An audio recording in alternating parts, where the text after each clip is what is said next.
Welcome back, witches and wizards. Today I'm going to be telling you several stories. This will most likely be another multi-part video about my time in high school with my art teacher. And as you can tell by the title, she told me that she doesn't believe that anime and cartoons was not a form of art. I had her for 3 out of 4 years. I had her in grade 9, grade 11, and grade 12. And she did so many things that later on in years, I thought she had, I'm starting to think she may have had something against me or something. I don't know. But, so in grade 9, everything was going pretty well, except for my art style when I drew and painted and all of that tended to look more cartoonish and anime-like, because I like cartoons and anime. There's nothing wrong with that. Any form of expression, in my opinion, is an art. Writing's an art, sculpting is an art, drawing's an art, painting is an art, as a way of expressing your ideas, your emotions, or whatever, anything that you want to put into a physical manifestation is a form of art. That's what art is, in my opinion, and I bet there's a lot of people that would agree to me on that. So I was doing several assignments, and she comes up to me and she goes, "You should try drawing a bit more realistic." And I said, "Okay, well, I'll try, but I'm not really great at it. You know, like, I'll try." And she goes, "Yeah, because I don't think cartoons and art." And I kind of just looked at her and I'm like, what? Like, you're an art teacher and you're telling people that something isn't an art. You can't tell people that. Art is whatever a person wants it to be. So if I went out there and I dug a garden and I made it look like a certain way, that could be art in the form of a garden. So, but you just can't go up to people and tell them, "Oh, this way that you're drawing is not art." No, you can't be an art teacher and do that.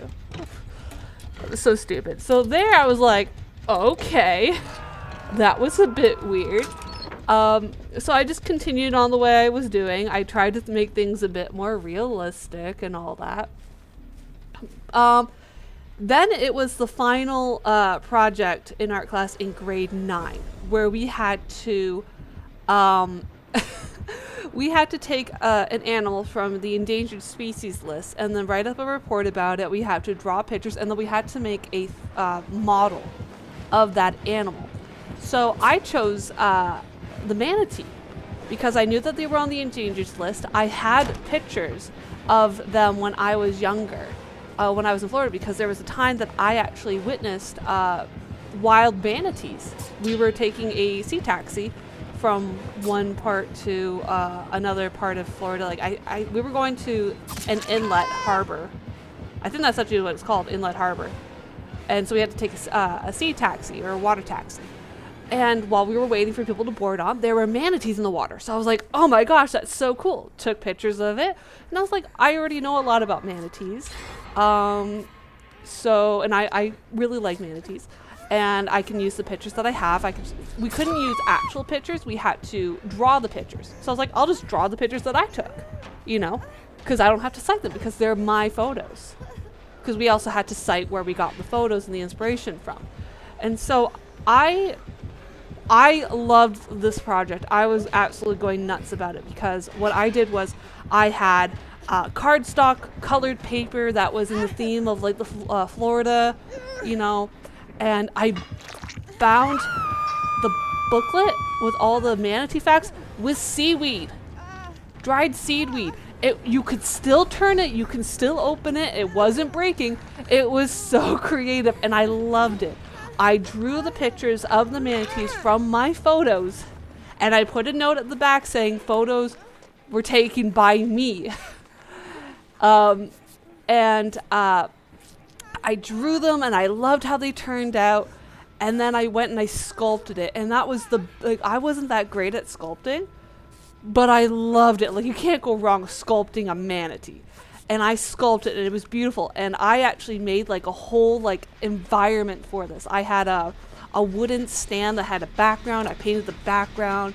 to make it look like, shallow reefs and all that, where the manatees would be mostly common, like that was their habitat. On the outside, I painted silhouettes of mermaids because of the whole mermaid myth. Back in the day, people came up with the whole tale of mermaids because we think that they saw manatees in that region. Oh, I was so happy. And I loved this project. I was so proud bringing that project in and handing it off to my teacher. And the teacher goes, really good, really good. And I didn't see her for a couple of days because that was the last day. And I didn't want to, art was my last class. So I asked my grandfather to pick me up, and when he did, he would bring me the stuff. And I told my teacher ahead of time saying it was pretty big, pretty clunky, and I didn't want it to break, and I didn't want it wouldn't fit in my locker. So I was getting picked up. I was going to bring it when I got picked up. And I did. I got picked up. I brought it in. He helped me bring it in. I gave it to her, and she goes, wow, that's impressive. And I'm like, yeah.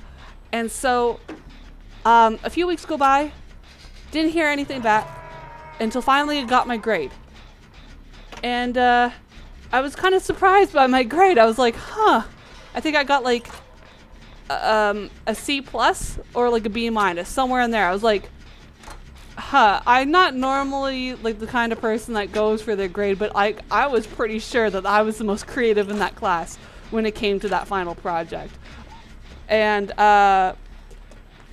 it was I was so confused. So I went and I asked the teacher. I was like, hey, I was just wondering why I got such a low grade. I was expecting a bit higher.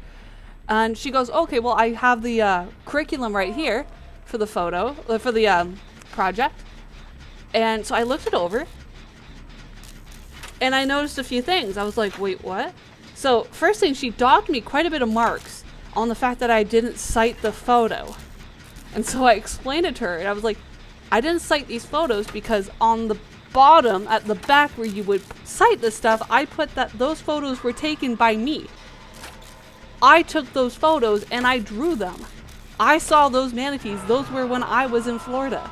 And she goes, oh, you still got to cite them? I'm like, how do you cite something that's yours? Besides saying photos by me. And so I was so confused by that. I was like, okay. And then I looked down the list of the criteria. And it said docked marks because project was broken. And I was like, what do you mean project was broken? I gave it to you fully completed. And she goes, yeah, well, it broke. And I'm like, you broke my project? And she goes, it broke. And I'm like, so I gave it to you and it was in your possession. It broke. And then you docked me marks on it. Because you broke it. And she goes, it should, she was trying to defend herself. She was like, yeah, well, it broke. So you should do better next time. I'm like, oh. So I went to my grandfather. I'm like, Papa, look at this. And he was pretty upset about it. And we talked to the principal and stuff like that. We're just like, how can I be docked for something that she broke? And how can I be docked for, not properly citing something when there is no citing for it because I took the photos. I even brought them in. I'm like, these are the photos. These are the photos that I took from my camera while I was in Florida of these manatees that I saw with my own eyes. And I drew them. I drew the photos. I was so angry. And that was the reason why I didn't take grade 10 art, because I didn't want to have to deal with that. Fast forward to grade 11. I know, shocker. Nothing bad happened in art while I was in grade 10 because I didn't take it. In grade 11, I went back because I needed something to fill out my schedule. And I decided I was going to take art again. I was like, okay, I had my teacher. I know what she's like, so I can prepare myself for this. But I need something, and I was very limited on what I could take. So I went back, and first month it started off okay. I was like, okay, things are a bit good. And then one of our projects came up. So one of the projects that came up, one of the first projects was where we had to get a photo online of an old picture, like an old painting. It could be a famous one, it could be a less known one, but it had to be an old painting. And it had to be approved by the teacher. And I was like, okay, fine. And then in that painting, we had to change something about it. So we had to recreate the painting, but change something about it where it showed something old, and we had to change it to be something more modern.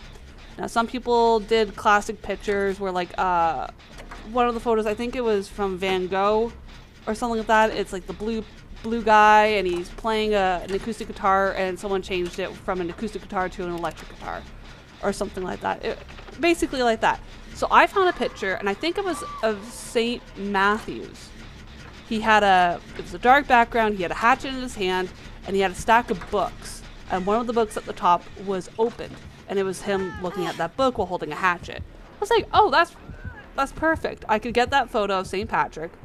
He'll still have his hatchet, he'll still have his stack of books, but instead of that open book, I'm gonna put a tablet. Yeah, that'd be kind of cool. And also kind of funny because he has a stack of books, but he's relying on a tablet. And this guy has a hatchet. So I got the picture approved by my teacher. And she goes, oh, okay, what are you going to do? And I was like, I'm going to change that book into a tablet. And she goes, good idea, good idea. And I was like, yeah.